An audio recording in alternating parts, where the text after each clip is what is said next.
Donc, mesdames et messieurs, bonjour et bienvenue au webinaire sur l'industrie automobile en Serbie.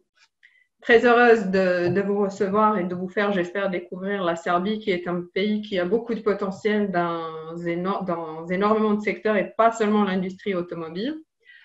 Mais aujourd'hui, c'est justement l'automobile qui est notre sujet de discussion. Je suis Sanja Ivanic et je suis la directrice de la Chambre de commerce et d'industrie France-Serbie. Et avec moi, j'ai deux témoins de choc, donc deux représentants de sociétés françaises qui travaillent en Serbie depuis quelques années déjà. On a Laurent Martin de la société Hutchinson et Eric Fanny de la société Strait Group. Voilà, donc bonjour de nous trois.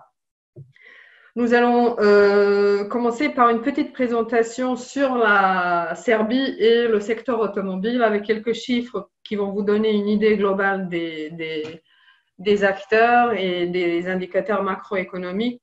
Et par la suite, on va essayer d'organiser un petit panel entre nous trois et d'échanger quelques informations sur les activités des deux sociétés en Serbie, donc Strait et Hutchinson, et aussi Eric et Laurent vont vous donner quelques conseils sur justement comment s'implanter en Serbie, à quoi faire attention, etc., etc. Vous avez l'opportunité aussi de poser des questions tout le long. Donc, on va essayer de garder un peu de temps à la fin si vous avez des questions pour y répondre. Tout en bas de votre écran, vous pouvez trouver la section questions-réponses, Q&A. Donc là, vous pouvez les écrire et nous, on va évidemment prendre le temps d'y répondre. Donc, je vais lancer une petite présentation. Comme il y a beaucoup de chiffres, c'est mieux que vous ayez le visuel. Donc, voilà. Hop, voilà. Donc, l'intitulé justement de notre webinaire d'aujourd'hui, c'est la Serbie, le nouvel hub de l'industrie automobile en Europe. Ceci est le sommaire. Donc, alors, déjà, pour vous situer la Serbie, parce que j'imagine que pour certains d'entre vous, vous ne savez pas tout à fait où elle se trouve. Ben voilà, là, une carte d'Europe. Vous avez la Serbie et vous pouvez voir que la Serbie est un pays qui se trouve au croisé de deux corridors pan-européens. Celui qui est en rouge, c'est le corridor 10, c'est le corridor routier et ferroviaire qui relie l'Europe occidentale au Moyen-Orient. Et vous avez en bleu le Danube, qui est le corridor 7. Donc, cette position stratégique que la Serbie a vous permet justement de ne pas être très éloigné de vos clients et de vos partenaires. Et c'est aussi ce qui fait que la Serbie est actuellement en train de devenir un véritable hub économique de la région des Balkans. Alors, petit topo historique pour ceux d'entre vous qui ont oublié, la Serbie est un pays de l'ex-Yougoslavie, le plus grand des pays de l'ex-Yougoslavie, qui a traversé une période difficile, je dirais, dans les années 90 et au tout début des années 2000, qui ont fait qu'un pays autrefois très industrialisé, très développé, a reculé dans le développement. Son industrie, entre autres automobile, a été complètement détruite parce que la Serbie avait perdu quasiment tous les marchés. Donc, voici la Serbie. Aujourd'hui, le pays, depuis 2012, est officiellement candidat à l'Union européenne. Donc, bénéficie de fonds IPA, a des obligations de se conférer aux normes européennes. Et énormément de projets sont actuellement financés en Serbie. Énormément de sociétés s'intéressent à la Serbie actuellement, ce qui fait que nous avons eu, je dirais, en 2019, un beau taux de croissance de 4,2% et on avait planché sur plus de 5,3% pour 2020, mais ça, évidemment, c'était avant la pandémie et avant ce recul que nous avons tous eu au niveau des activités économiques. La Serbie est un pays qui a 7 millions d'habitants. Ici, sur la carte que vous pouvez voir, vous avez les villes principales ainsi que son réseau ferroviaire et routier. Nous avons 2 aéroports, dont l'un, l'aéroport principal, l'aéroport de Belgrade, et on en a parlé on en a parlé beaucoup récemment parce que c'est une concession qui a été obtenue par la société Vinci Aéroport. Ce qui fait que depuis, je dirais, 2 ou 3 dernières années, notamment depuis la visite présidentielle en Serbie, on a de plus en plus de sociétés françaises qui s'intéressent à la Serbie. Notre objectif est évidemment d'en attirer davantage, mais surtout aussi d'attirer des PME, car on n'en a pas encore suffisamment. Donc, taux d'inflation, comme vous pouvez le voir, seulement 1%, il est très maîtrisé, taux de chômage aux alentours de 10%, et au niveau des échanges commerciaux, le partenaire principal de la Serbie, et c'est évident quand vous regardez ces chiffres, c'est l'Union européenne. 50% des exports serbes vont dans l'Union européenne et 68% d'importations serbes sont des importations de l'Union européenne. Donc, l'Union européenne est le partenaire majeur de la Serbie. La Serbie bénéficie aussi d'un certain nombre d'accords internationaux qui la rendent particulièrement intéressante pour les sociétés. Outre l'accord de stabilisation et d'association avec l'Union européenne qui fait que vous n'avez plus de taxes à payer si vous importez ou exportez vers l'Union européenne, on a aussi des accords notamment de libre-échange avec la Russie, ce qui signifie que vous pouvez par exemple produire en Serbie et exporter vers la Russie sans droit de douane. Donc il y a beaucoup de sociétés qui profitent de cet accord, non seulement françaises, mais toutes les sociétés étrangères. Il y a d'autres accords avec la Biélorussie, la CEFTA, la EFTA, etc., etc. Parmi ces sociétés qui opèrent en Serbie, 130 sont sociétés françaises. De ces 130 sociétés françaises, plus de la moitié sont dans la production, dont la production automobile. Mais il y en a aussi qui sont évidemment dans l'agroalimentaire et d'autres branches industrielles. Donc, passons maintenant à l'industrie automobile. La Serbie est un pays qui a une longue tradition industrielle. Pour l'industrie automobile, elle commence en 1939 à Kragujevac. C'est la ville qui accueille aujourd'hui Fiat. À Kragujevac, en 1939, on a commencé l'assemblage de camions militaires. Et petit à petit, pendant 55 années suivantes, la société Zastava a produit plus de 4,5 millions de véhicules, dont plus de 650 000 ont été exportés. Toute la conception, la production et le développement ont été faits sur place. L'industrie automobile arrive à son apogée, je dirais, dans les années 80, avec la production de la voiture désormais célèbre en ex-Yougoslavie, mais je doute que vous la connaissiez en France, Yugo Florida, qu'on a exporté même jusqu'aux États-Unis. Malheureusement, dans les années 90, il y a eu l'éclatement de l'ex-Yougoslavie et les sanctions économiques. Et du coup, la société Zastava a été complètement privée de son marché et l'industrie automobile s'est éteinte à cette époque-là. Dans les années 2000, après la chute de Slobodan Milošević, l'économie commence à se réveiller tout doucement et évidemment l'industrie automobile également. Donc on a eu quelques investissements étrangers et évidemment tout de suite avec eux des PME locales qui ont commencé à travailler et ont aidé l'industrie automobile serbe à se redévelopper. Pendant des années, avec les subventions et avec une activité assez importante de motivation envers les investisseurs étrangers, nous avons eu beaucoup d'IDE en Serbie. Et pour l'industrie automobile, un qui est particulièrement important, c'est Fiat qui reprend Zastava en 2008 avec un investissement à l'époque de 940 millions d'euros.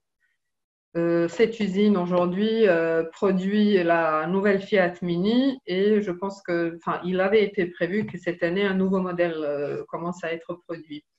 Donc, au niveau de l'industrie automobile, vous avez ici quelques acteurs principaux. Je ne vais pas tous les énumérer, mais évidemment, avec Fiat, on a eu les équipementiers de premier rang qui sont arrivés tout de suite, Adior, Magneti Marelli, Groupama et Sigit. Ensuite, avec eux et aussi grâce à cette position géographique, à la compétitivité de la main-d'œuvre et des subventions évidemment, nous avons eu davantage de sociétés, dont certaines sociétés françaises. Et puis, évidemment, tout de suite avec cela, nous avons eu le développement de producteurs locaux, des fonderies, des producteurs d'outils qui ont pu se développer grâce à ce marché local qui ont commencé à retrouver. Donc, dans le secteur automobile, nous avons de nombreux producteurs de pièces automobiles. Je pense que vous vous en rendrez compte ici, voilà, le mieux, sur le slide. Donc là, sur cette voiture, vous voyez un petit peu qui sont les acteurs que nous avons en Serbie quand il s'agit de production de pièces automobiles et des différents équipements. Donc, vraiment nombreuses sociétés, probablement le plus grand nombre sont allemandes et italiennes, mais on a effectivement quelques Français. Donc, vous voyez ici Hutchinson, nous avons évidemment Michelin, on a le groupe Strait, on a Novares, Mecafor, Le Bélier. Est-ce que j'oublie quelqu'un? Je pense qu'ils y sont presque tous. L'or, évidemment. Voilà. Donc, ces acteurs internationaux sont plutôt repartis sur tout le territoire serbe. Vous pouvez le voir ici, avec évidemment deux pôles très importants qui sont ici aux alentours de Kragujevac, voilà, où se trouve Fiat. Pour le reste, ils sont assez équitablement répartis, je dirais, sur tout le sol serbe. En ce qui concerne les camions et autobus, juste un petit topo, nous avons trois acteurs principaux. La société Icarbus, qui existe depuis 1954 et qui produit sous la licence Sawyer. Elle produit des autobus et des ambulances, notamment pour le marché domestique et la Russie. Ensuite, la société Zastava Camion qu'on avait déjà mentionnée et qui s'est développée en coopération avec Fiat. En début des années 90, elle produisait plus de 10 000 véhicules en joint venture avec Iveco. C'est une société qui est actuellement en cours de privatisation. Ensuite, nous avons un spécialiste de camions jusqu'à 32 tonnes, c'est la société FAP qui a depuis 1970 un accord de licence avec Mercedes. Et la production actuelle est toujours basée sur les anciens modèles de Mercedes. Voilà, donc là, vous avez des indicateurs économiques concernant l'industrie automobile en Serbie. Comme vous pouvez voir, les plus grands groupes de produits sont les pneus, parce qu'on a Michelin, évidemment. C'est d'ailleurs le plus grand exportateur français, Michelin, qui produit au départ les modèles économiques des pneus, mais aujourd'hui, ils sont aussi sur le haut de gamme. Nous avons aussi les véhicules personnels et après, vous avez différentes pièces et équipements automobiles.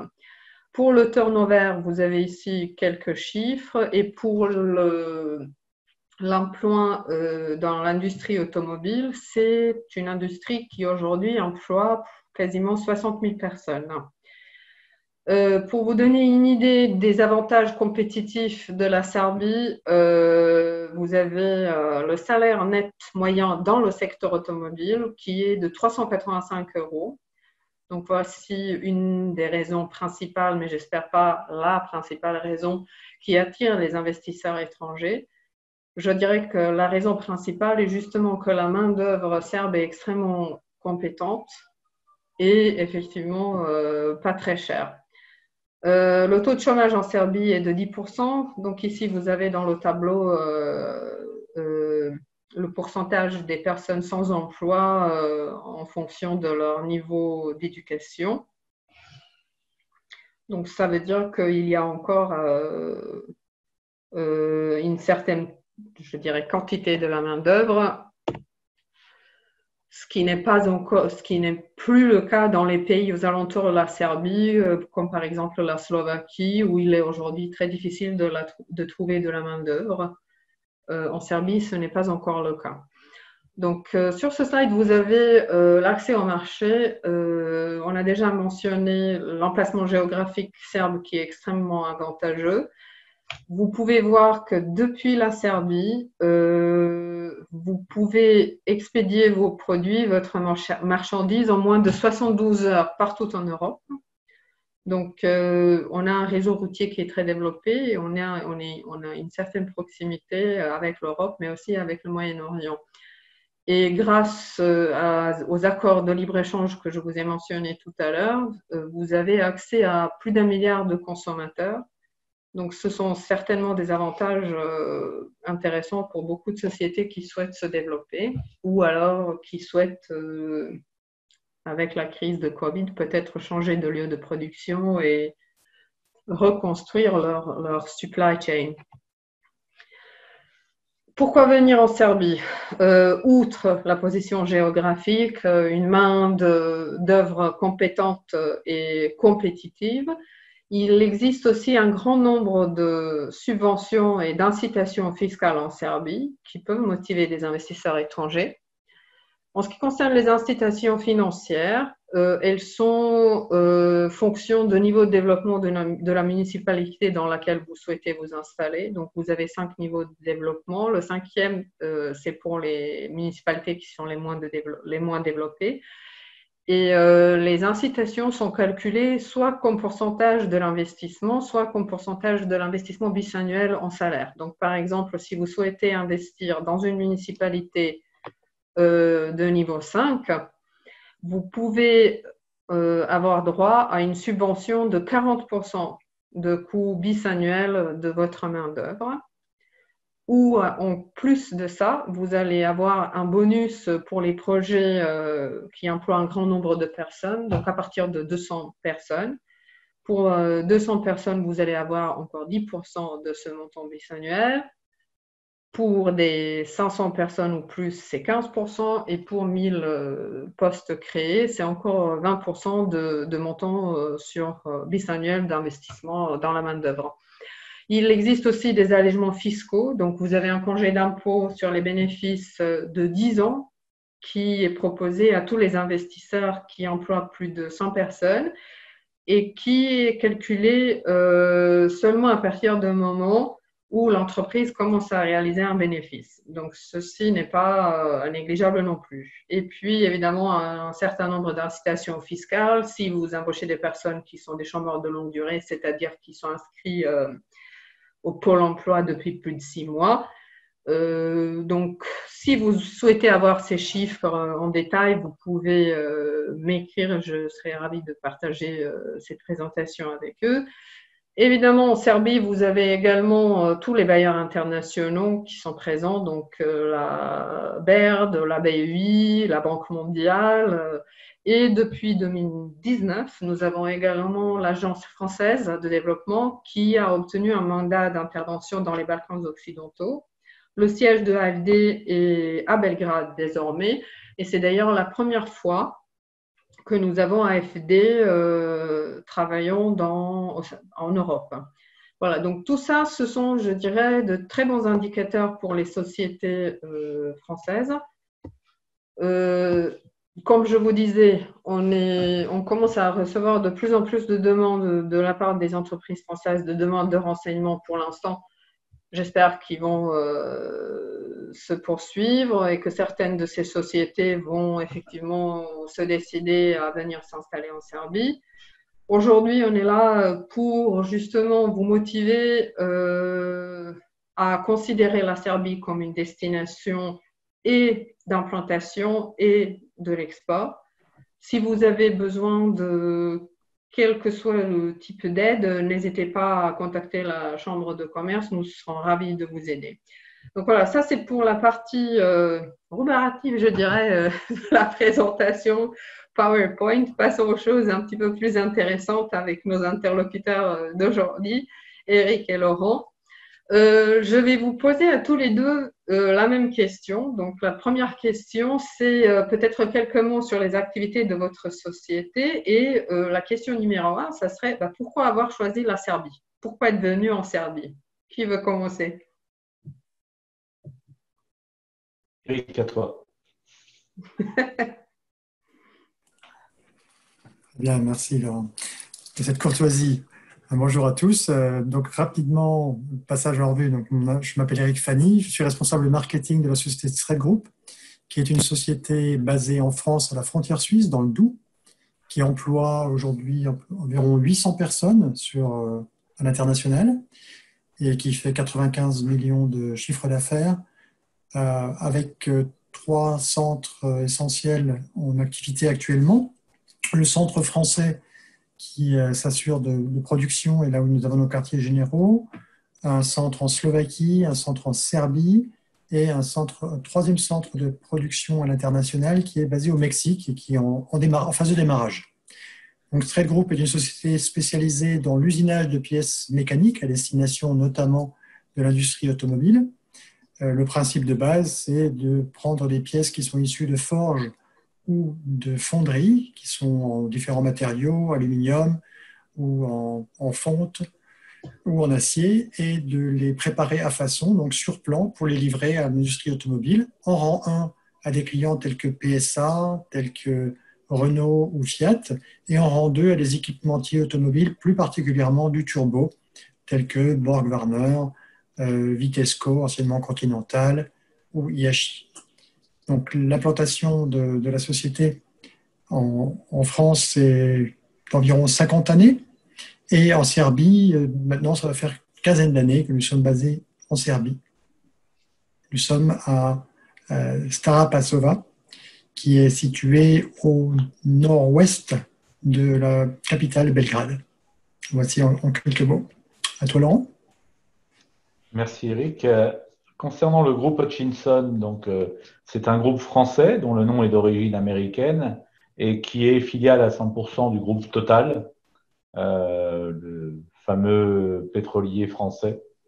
Le groupe Hutchinson, dans le monde d'avant, c'était plus de 4 milliards de chiffre d'affaires, 65% de ses activités dans l'automobile, le reste dans l'aérospatial et l'industrie, avec environ 40 000 personnes. Donc, nous faisons partie de ceux qui souffrent beaucoup en ce moment de la crise, puisqu'elle touche à la fois l'aéronautique et l'automobile. C'est la première fois que le groupe est confronté à une crise qui touche les deux secteurs en même temps. Voilà. Et nous nous sommes installés en Serbie en 2016 avec un premier projet qui a été suivi de deux autres projets de développement. Nous étions sur une trajectoire de progrès assez rapide, puisqu'on est passé en 3 ans de 0 à 1000 personnes sur la municipalité de Rouma, sur le même terrain. Il est clair que les plans de croissance que nous avions sont un peu remis en cause actuellement par le ralentissement de l'activité. Malgré tout, on continuera à s'appuyer dans le futur sur notre unité serbe qui nous donne pas mal de satisfaction maintenant. Très bien. Laurent, Hutchinson s'est implanté. Votre investissement, c'était un greenfield, c'est ça? Alors, oui, nous, on s'est retrouvés en Serbie par hasard, puisqu'en fait, notre croissance progressive nous imposait d'ouvrir de nouvelles surfaces de production et on commençait à avoir des difficultés à trouver dans les pays où nous étions implantés de la main-d'œuvre. Je parlerai en particulier de la Pologne ou de la Roumanie, dans lesquelles nous avions plusieurs usines, un nombre important d'employés. Et donc, on a recherché il y a 5 ans un pays qui pouvait accueillir notre future usine et dans lequel on trouvait à la fois une main-d'œuvre compétitive, qualifiée et disponible surtout, parce que la disponibilité était le point clé. Donc, on est parti à la recherche, on va dire, de manière assez large. La Serbie est à un moment apparue dans les discussions, sauf que personne ne connaissait, à part nos collègues italiens via leur connexion avec Fiat. Donc, un jour, j'ai pris l'avion pour aller à Belgrade. Je ne connaissais pas ce pays. Je ne savais pas où je mettais les pieds. Je m'attendais au pire.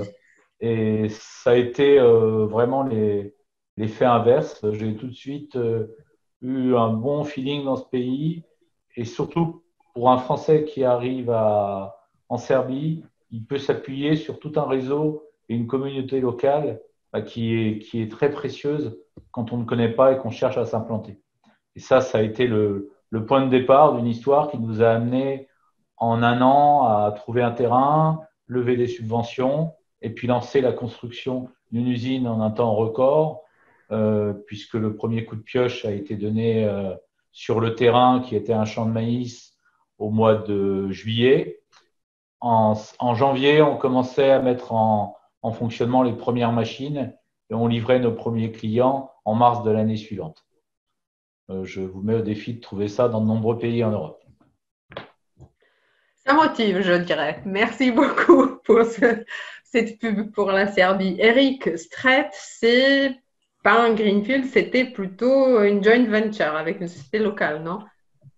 Alors, ça a démarré effectivement sous la forme d'une joint venture. L'entité s'appelait Jusit au départ, et c'était avec une visée de poursuivre, pour redémarrer, on va dire, l'industrie automobile avec la production de volants moteurs. Et on a démarré sur cette base-là, et très rapidement, on s'est rendu compte, un petit peu à l'image de ce que Laurent évoquait, on s'est rendu compte qu'on était dans un environnement qui était propice au développement des affaires, avec des gens motivés. Et ça nous a encouragés à créer une première entité à Stara Nova. Et cette entité s'est appelée Stret Nova, donc dérivée du nom de Stret Group, la société mère. Et Stret Nova a commencé à se développer de manière très harmonieuse. Malheureusement, sur ces entrefaits est arrivée la crise de 2008 qui nous a obligés à vraiment réduire la voilure de manière très très considérable. Et on a redémarré un petit peu plus tard pour construire notre propre usine sur un site complètement nouveau, donc un greenfield à Stara Pazova. Et on a gardé le nom Nova parce qu'il est le plus porteur. Donc on a Nova Pazova qui signifie la nouvelle ville de Pazova et Stara qui est l'ancienne.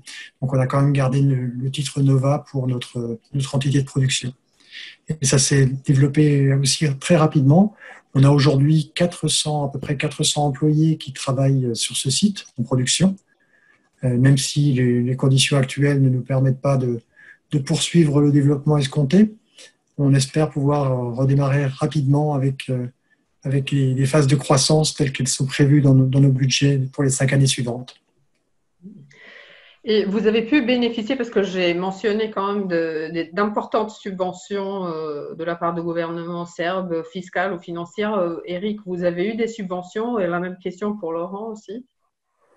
Oui, tout à fait. Alors, de notre côté, au départ de cette nouvelle construction en 2012 de notre entité, nous avons reçu des aides considérables, à la fois des aides financières et des aides logistiques pour tout ce qui est de la viabilisation du terrain, construction, etc.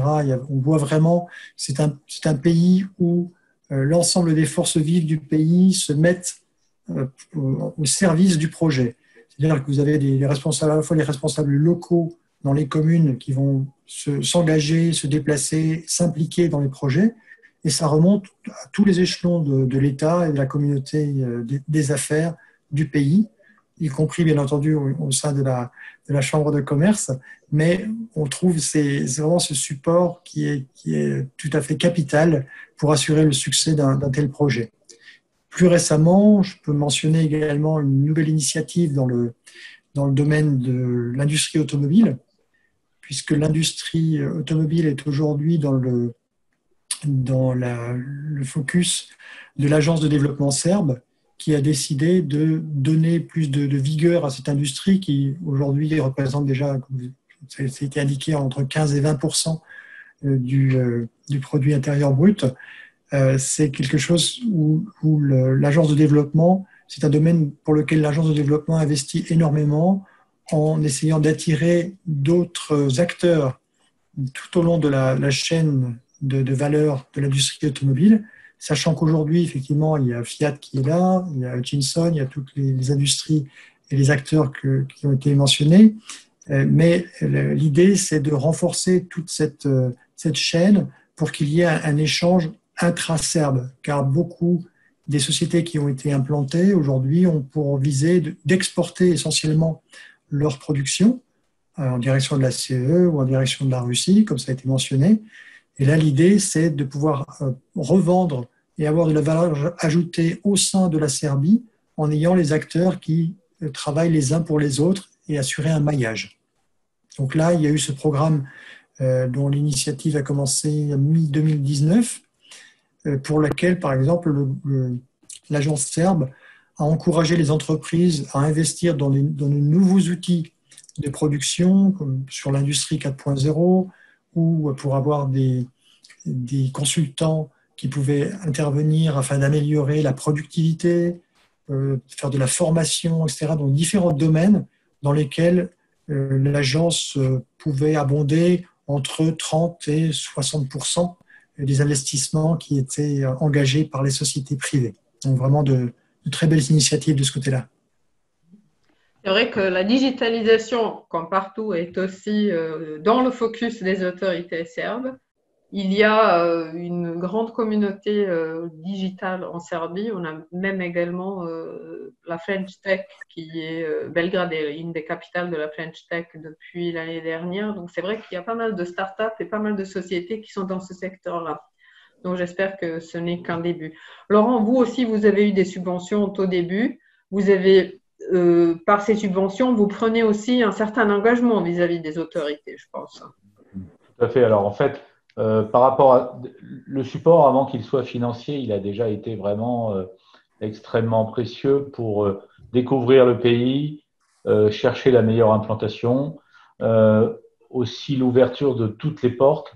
On a eu l'occasion dans notre phase de prospection de visiter une grosse partie des usines automobiles qui étaient déjà implantées, avec des discussions assez ouvertes avec des entreprises de différentes nationalités. Donc c'est quelque chose qui donne un vrai visage au-delà des chiffres que vous pouvez trouver dans les belles présentations comme celle de Sania. On a pu échanger avec les industriels et ça, c'est quelque chose de rassurant quand on se pose des questions sur un pays.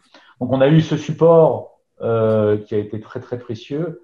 Et ensuite, à la fois avec le gouvernement central à Belgrade, du Premier ministre qui est président maintenant, mais il était Premier ministre à l'époque, le ministère de l'économie, l'Agence nationale pour le développement, la Chambre de commerce, les gens de la région, les gens de la municipalité de Rouma. En fait, on avait tout un écosystème autour de notre projet. On a été mis en relation aussi avec des entreprises pour réaliser la construction. Donc, on avait tous les éléments pour choisir et lancer notre projet. Et puis, une procédure de demande de subvention, certes assez lourde et assez bureaucratique, avec beaucoup de documents en serbe. Et bon, quand on ne maîtrise pas le cyrillique, au départ, c'est un peu dur. Mais malgré tout, une fois qu'on s'est bien mis d'accord, qu'on a défini notre projet, on prend nos engagements. Et si les engagements sont tenus, le gouvernement serbe tient ses engagements derrière. Donc, tout ce qui avait été prévu a été réalisé des deux côtés. C'est-à-dire que c'est vraiment quelque chose de gagnant-gagnant. Nous, on a réalisé notre projet, on a tenu nos délais, on est monté à 1000 personnes, on avait pris des engagements vis-à-vis du pays. Je crois qu'on leur avait promis qu'il y aurait à peu près 250 à 300 embauches. Donc, vous voyez, on a été bien au-delà de notre engagement, mais c'est aussi parce que les conditions étaient favorables. Alors, je voudrais juste faire une remarque, c'est que quand on est arrivé en Serbie, le taux de chômage était plutôt autour de 20% et dans la région de Rouma de 25%. Vous avez vu les chiffres tout à l'heure, on est descendu à 10%. Donc, ça veut dire que et il y a des gens qui étaient là bien avant nous, qui avaient déjà perçu cette disponibilité de main-d'œuvre. Il est sûr que le temps qui passe fait que cette main-d'œuvre va être de moins en moins disponible, puisque de plus en plus d'entreprises se sont installées. Donc, tant mieux pour ceux qui savent en profiter au départ et qui savent construire quelque chose. Mais comme dans tous les pays en Europe, tout finit par avoir une fin. Donc, je dirais qu'il y a encore 4 à 5 années, je pense, qui seront assez favorables.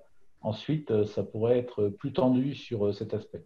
Donc voilà, un pays où il est relativement finalement simple de s'installer, où les engagements sont tenus, où il n'y a pas, contrairement à l'image que l'on peut avoir en France, de problème de sécurité, de corruption, pas de problème de transport, de logement. Enfin, il y a vraiment, c'est sans souci.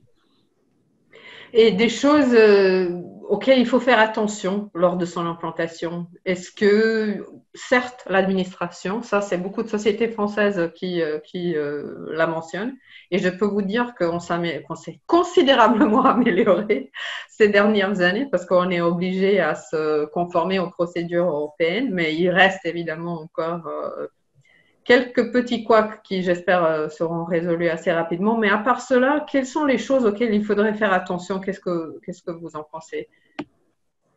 Y a-t-il quelque chose de particulièrement compliqué en Serbie? Les ressources humaines, c'est le point que je mentionnerai, surtout pour ce qui est du management. Pour réussir un projet d'implantation dans un pays, en particulier en réalisant un greenfield, il ne faut pas se tromper sur le choix des personnes. Il y a des compétences locales, elles existent. Elles avaient tendance, il y a quelques mois, quelques années, à beaucoup tourner d'une société à l'autre. Cela est en train de se stabiliser. Mais il faut aussi tenir compte du fait que la Serbie, comme l'a dit Sania, a connu un grand stop dans les années 90. Et il faut savoir former et accompagner les équipes que vous avez localement. Donc, attention sur les postes de management. Il faut vraiment que le support de la maison mère soit là. Sinon, comme toujours, ça peut vite se transformer en échec. Donc, voilà. Savoir consolider les équipes en apportant le bon support. Il y a quelques fonctions qui sont un peu fragiles ou sensibles sur le marché serbe. Donc, il ne faut pas hésiter à mettre quelques expatriés dans un premier temps pour bien asseoir l'organisation. Après, nous, au bout de quelques années, on voit déjà apparaître des profils, émerger des profils qui seront les futurs dirigeants locaux, 100% serbes de nos unités. Donc ça, il faut se donner le temps de le construire. On n'a pas, nous, l'antériorité de Straight dans le pays et ça a été la difficulté du démarrage.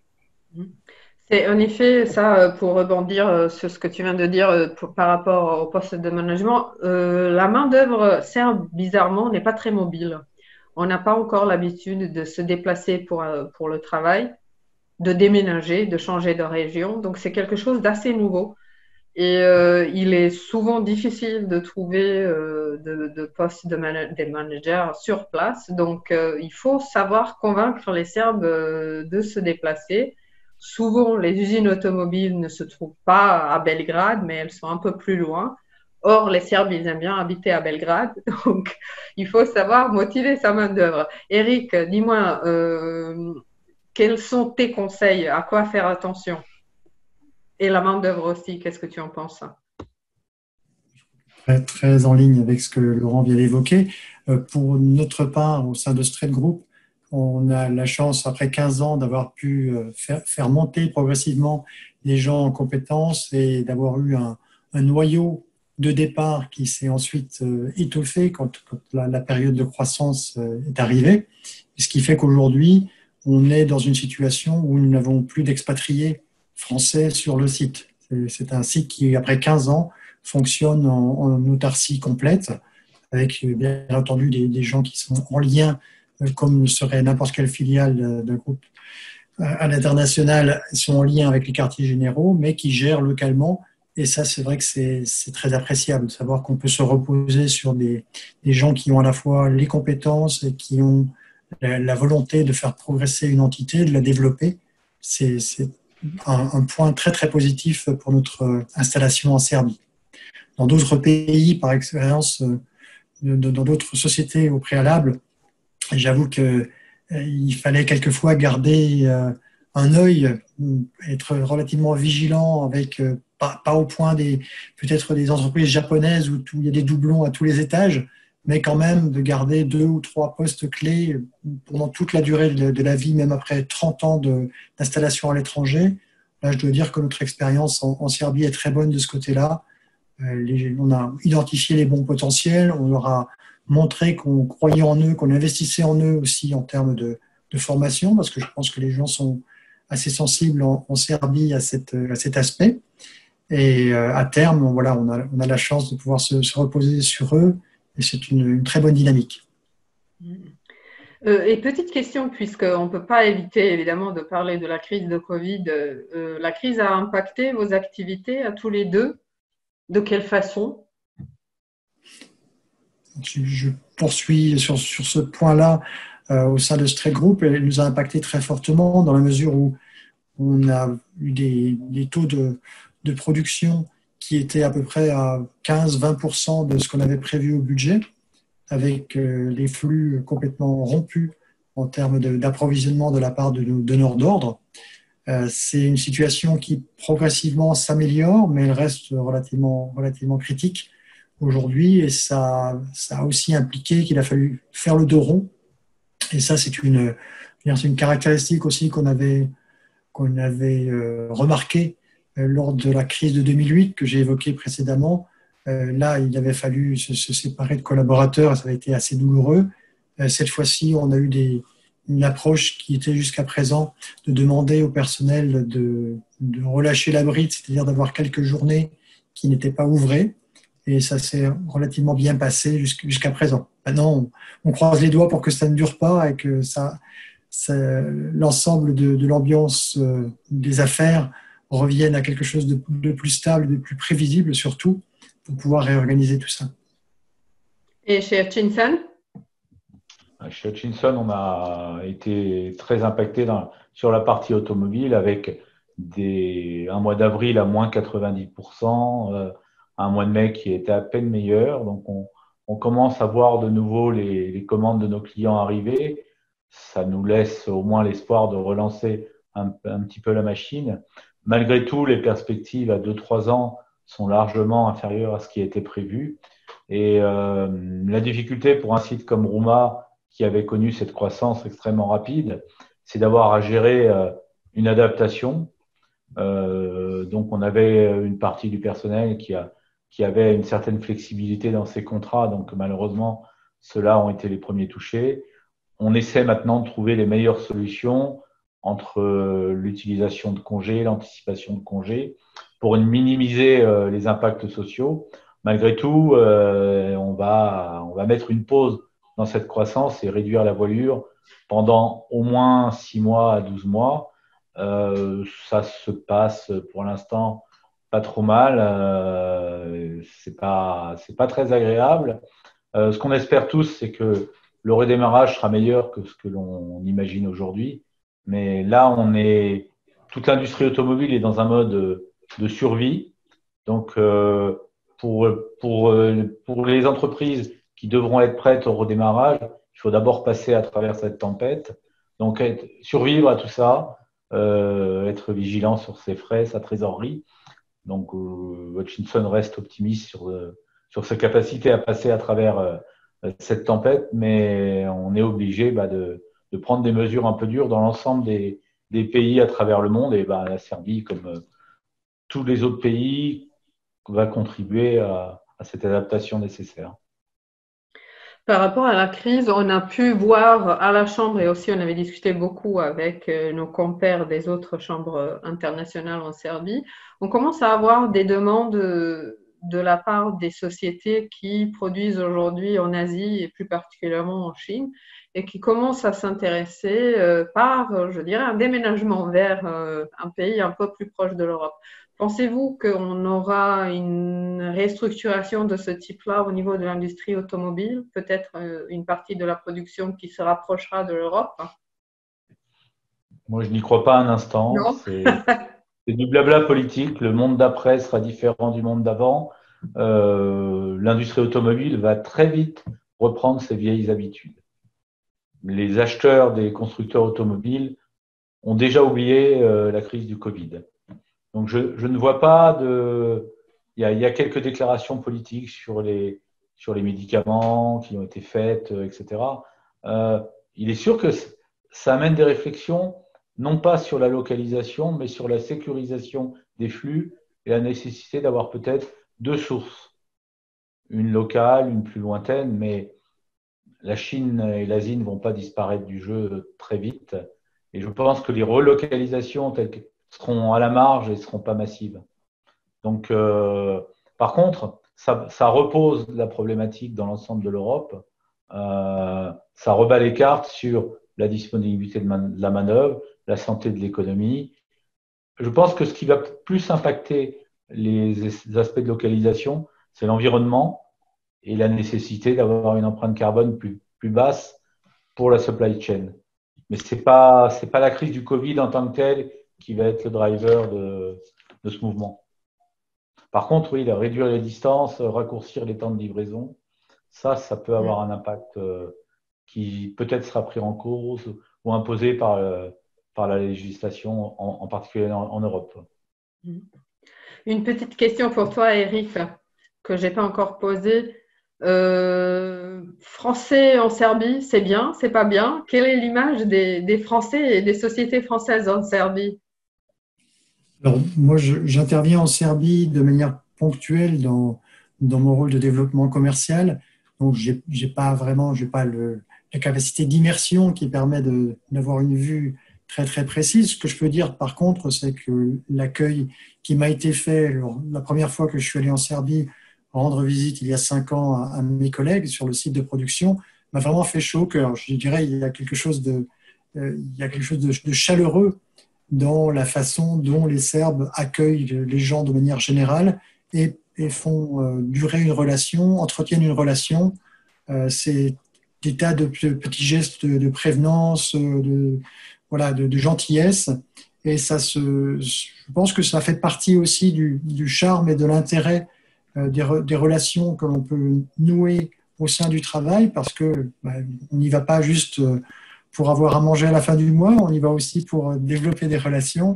Et ça, c'est un point très, très fort de la Serbie, je dirais. Il y a ce côté, effectivement, les gens ont du caractère. Alors, c'est un petit peu comme peut-être les méridionaux en Europe. On peut faire une petite comparaison à ce niveau-là, mais avec quelque part un très bon fond et une volonté de construire. Ça, j'apprécie énormément. Merci. On a reçu 2 petites questions. Donc, avant de terminer, on essaie de répondre. Donc, la question, y a-t-il des opportunités de recrutement d'étudiants, stage ou emploi? Je dirais oui. Suivez la page de la Chambre de commerce ccfs.rs. Nous répertorions les offres de stage pour les étudiants. Maintenant, il est, disons, utile de parler serbe. Après, vous avez aussi la possibilité sur le site de la Chambre de trouver toutes les sociétés françaises et vous pouvez aussi envoyer des candidatures spontanées. Donc voilà. En revanche… Il y a la filière VIE aussi. Chez Hutchinson, on a souvent recours au VIE. Exactement. Donc, c'est aussi pour une opportunité dans des fonctions techniques ou commerciales, financières, de passer 1 an ou 2 ans dans une de nos usines. Donc ça, c'est un mode d'entrée qui peut être regardé. En effet. Et une autre question, comment les entreprises françaises implantées en Serbie gèrent-elles le risque corruption?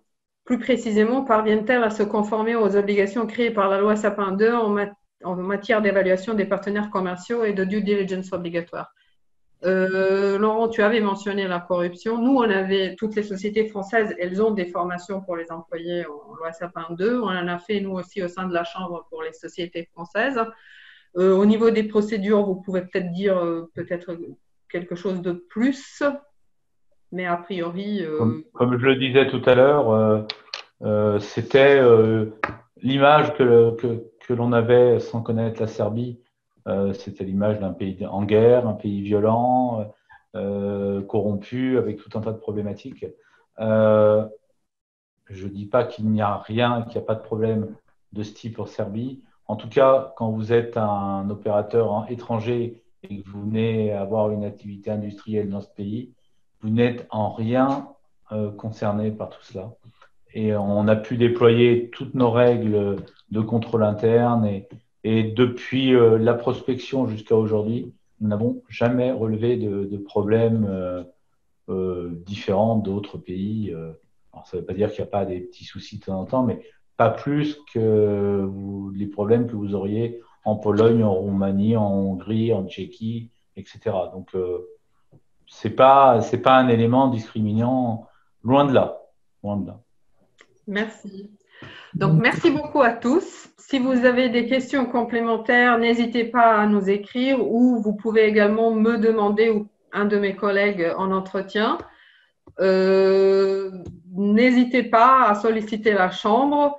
C'est l'occasion justement de découvrir la Serbie et d'autres secteurs, pas uniquement le secteur automobile. Merci à tous et au revoir. Au revoir. Au revoir.